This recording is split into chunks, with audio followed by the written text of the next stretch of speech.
The night was quiet in Seattle.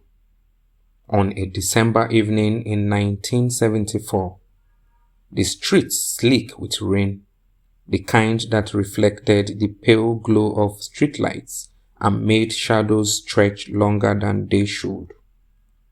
It was here, in a world that seemed ordinary and safe, that Theodore Roberts Bundy, aka Ted Bundy, walked among the unsuspecting, a man whose charm masked a darkness that would terrorize the United States throughout the 1970s. Born in Burlington, Vermont, in 1946, Bundy's early life was a tangled web of confusion, secrecy, and a fractured identity.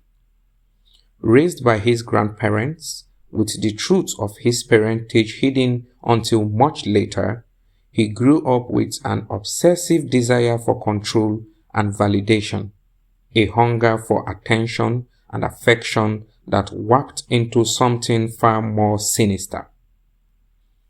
By the early 1970s, he was a law student, an activist for the Republican Party, even a volunteer at a crisis center for battered women. He had the looks, the smile, the polite demeanor that made him unremarkable in a crowd. Perfect camouflage. Women trusted him, they smiled at him, and then they disappeared. It began with small deceptions.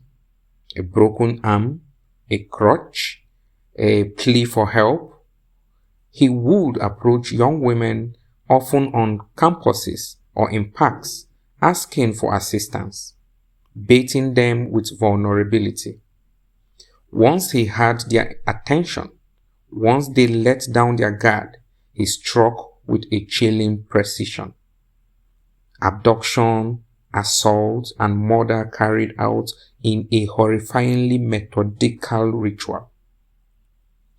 The geography of terror stretched from the Northwest, Washington and Oregon, to Utah, Colorado, and as far east as Florida.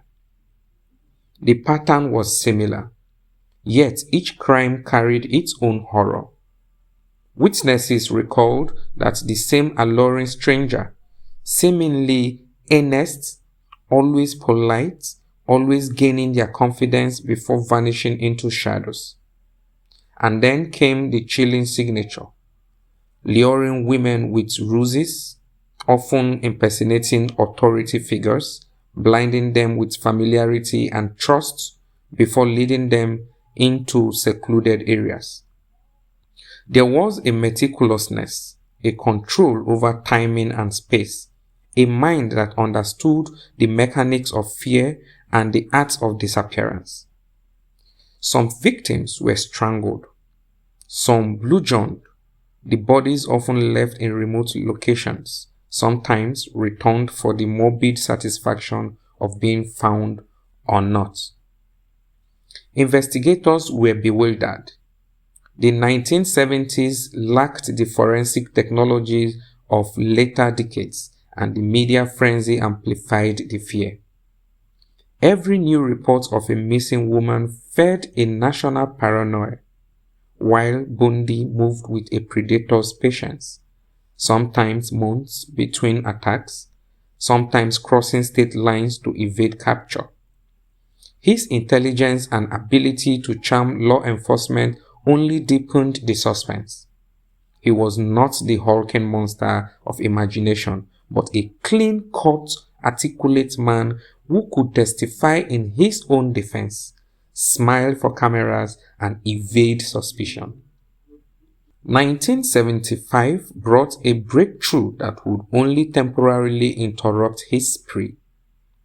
Bundy was arrested in Utah for suspicion of kidnapping, though the connection to murder was still tenuous.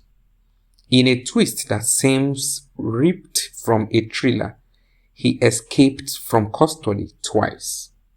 Once from a courthouse library in Colorado, where he leaped from a second-story window and vanished into the night, leaving authorities scrambling in disbelief, and later from the Garfield County Jail, an audacious and cinematic disappearance that would haunt investigators for years.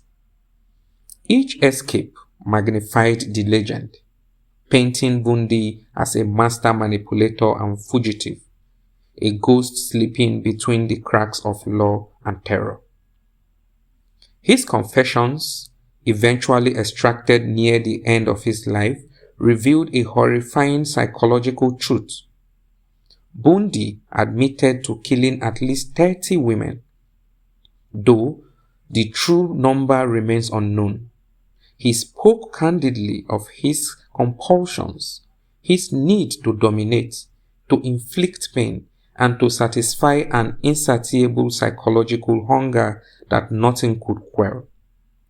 Yet, even in confession, he twisted narrative and self-perception, at times claiming external forces or uncontrollable impulses, as if trying to reconcile the depth of his darkness with the facade of normalcy he maintained for decades.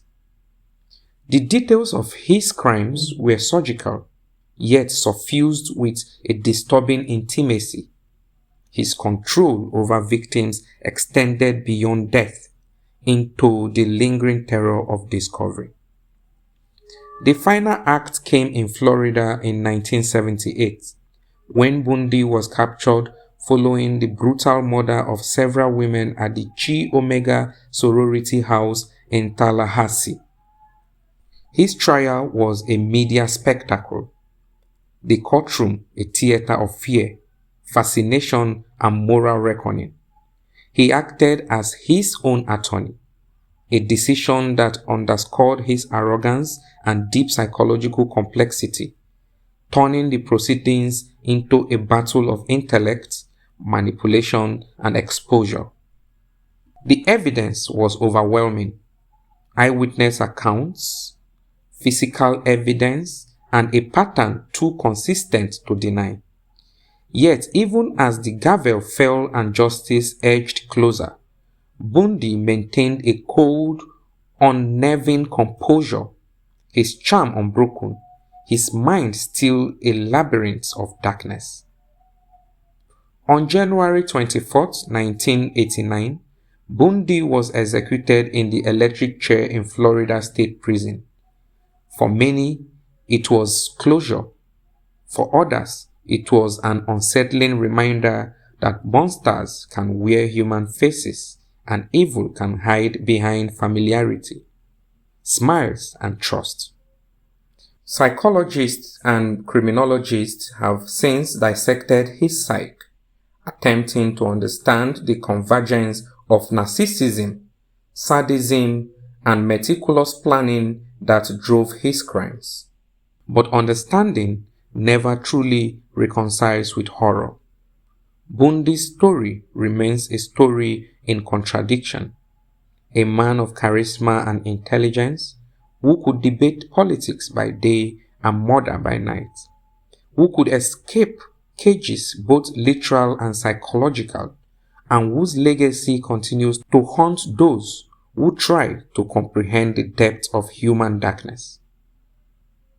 And long after the cameras turned away, long after the headlines faded, the thought lingers.